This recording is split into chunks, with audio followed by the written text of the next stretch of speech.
ఇప్పుడు మనం లలిత్ కుమార్ గారు అడిగినటువంటి రెండవ ప్రశ్నకు కూడా మనం సమాధానం చూద్దాం. సబ్కా మాలిక్ ఏక్ అన్నప్పుడు ఆ మాలిక్ ఎవరో చెప్పాల్సింది. ఆయన ఏం చెప్పాడు? అల్లా అని చెప్పి చెప్పాడు. మరి ఆయన ముస్లిం భావజాలంతోనే ఉన్నాడు. ఒక సిరాజ్ ఎట్లా మాట్లాడుతున్నాడు, షఫీ ఎట్లా మాట్లాడుతున్నాడు, జకీర్ నాయక్ ఎట్లా మాట్లాడుతున్నాడు, సాయిబాబు కూడా అట్లాగే మాట్లాడారు.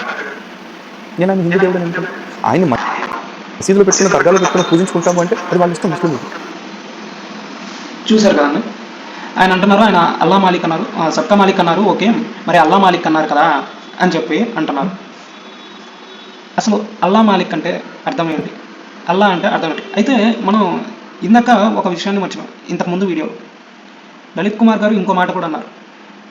సాయిబాబా వారు శ్రీకృష్ణాష్టమి, శ్రీరామనవమి వంటివి జరిపిస్తూనే ఉరుసు కూడా జరిపించారు అని చెప్పాను.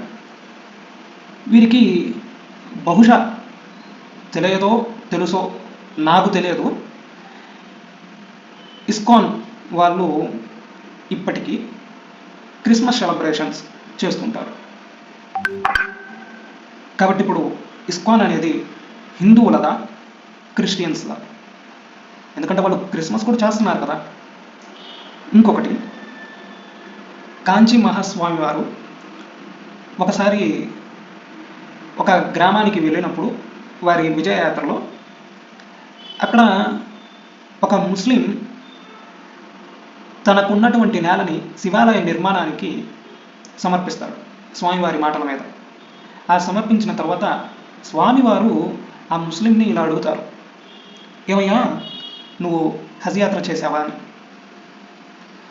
అడిగితే దానికి వాళ్ళు అంటారు, అంత డబ్బు మాకు లేదు స్వామి, అందుకని చెప్పి మేము చేయలేదు అని చెప్పి అన్నారు. అప్పుడు స్వామివారు ఆ చుట్టూ ఊరిలో ఉన్నటువంటి ఆ ఊరి ప్రజల వైపు తిరిగి వారికి సహాయం చేయమని చెప్పి అడుగుతారు. దాంతో వారు వారి హజ్ యాత్ర అనేది చేయడం జరుగుతుంది. ఇప్పుడు కాంచీ మహాస్వామి వారు ఒక శంకర పీఠాధిపతి అయి నడిచే దేవుడిగా పేరుగాంచినటువంటి జగద్గురు శ్రీ శ్రీ శ్రీ చంద్రశేఖరేంద్ర సరస్వతి మహాస్వామి వారంతటి వారు ఒక ముస్లింకి హజ్ యాత్రకి డబ్బులు ఇచ్చారు. కాబట్టి ఇప్పుడు ఆయన ముస్లిం అని చెప్పి మీరు అంటారా? ఒకవేళ అంటే అది సరైనదేనా?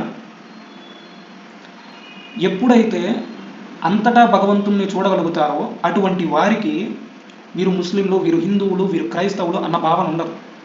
కాకపోతే ఇప్పట్లో మీలాంటి వాళ్ళు అందరూ కూడా అలాంటి భావనతో ఎవరన్నా ఉంటే వాళ్ళు సెక్యులర్స్ అని చెప్పి ఒక ముద్ర వేస్తారు.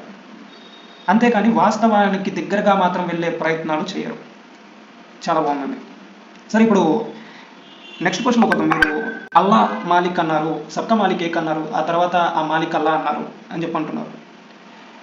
ఇప్పుడు ఇంగ్లీష్లో వాటర్ అంటారు, తెలుగులో నీళ్ళు అంటారు, హిందీలో పానీ అంటారు. ఇది ఎప్పటి నుండో మనం వింటున్న ఉదాహరణ. ఇంగ్లీష్లో వాటర్ని నేను యాక్సెప్ట్ చేయను, హిందీలో పానీ యాక్సెప్ట్ చేస్తాను, అలానే తెలుగులో నీళ్ళు యాక్సెప్ట్ చేస్తాను, కానీ వాటర్ ఏంది వాటర్ అని చెప్పి మనం తప్పు పడతామా? ఒకవేళ అలా తప్పు పడితే ఎవరన్నా అలాంటి వాళ్ళని ఏమంటాం? అలాగే బాబావారు అన్న ఆ అల్లా అన్న పదానికి అర్థం అందరికీ తెలిసిందే. అల్లా అంటే భగవంతుడు అని మాత్రమే అర్థం, కానీ అంతకు మించి ఒక పర్సన్కి స్పెసిఫిక్గా, ఇప్పుడు మనం రాముడు అంటే కోదండం పట్టుకొని మనకి దర్శనం ఇస్తూ ఉంటారు, కృష్ణుడు అంటే వేణువు పట్టుకొని దర్శనం ఇస్తారు. అదే భగవంతుడు అంటే మనం రామునైనా భగవంతుడు అంటాం, కృష్ణునైనా భగవంతుడు అంటాం, శివునైనా భగవంతుడు అంటాం.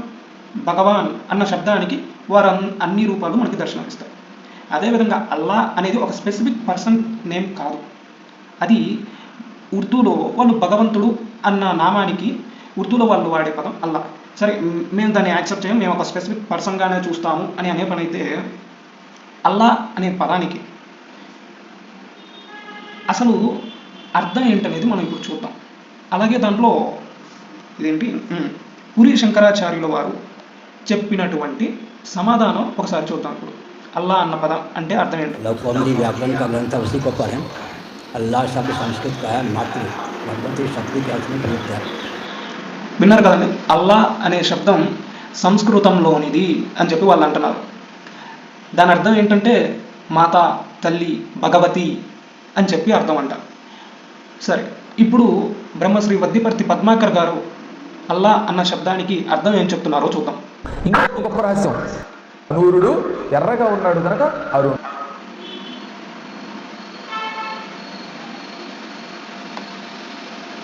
పేరుంది కదా, కాత్యాయని అంటే అర్థం ఏంటో తెలుసా? 30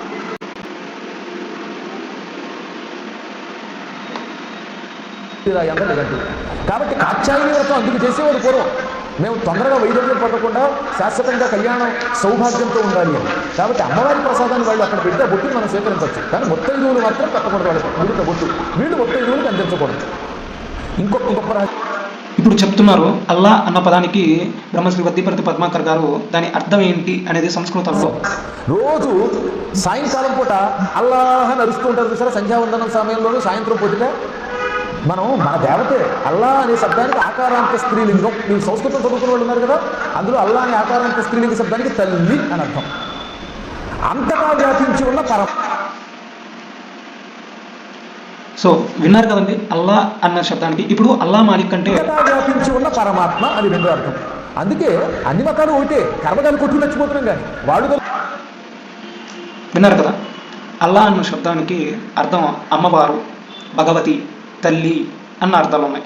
ఇది చెప్పింది ఎవరయ్యా అంటే పూరి శంకరాచార్యుల వారు, బ్రహ్మపీఠాధిపతి అయినటువంటి బ్రహ్మశ్రీ వద్దిపర్తి పద్మాకర్ గారు ఎంతో స్పష్టంగా మనకి తెలియజేశారు. ఇప్పుడు బాబావారు అల్లా మాలిక్ అన్నారు, ఆయన సక్క మాలికే కన్నారు, అంతలోకి ఆ మాలిక్ ఎవరయ్యా అంటే అల్లా అన్నారు. మరి ఇప్పుడు ఈ అల్లా అంటే అర్థం ఏంటి? భగవతియే యజమాని, అమ్మవారే అన్నిటికీ మూల కారణం.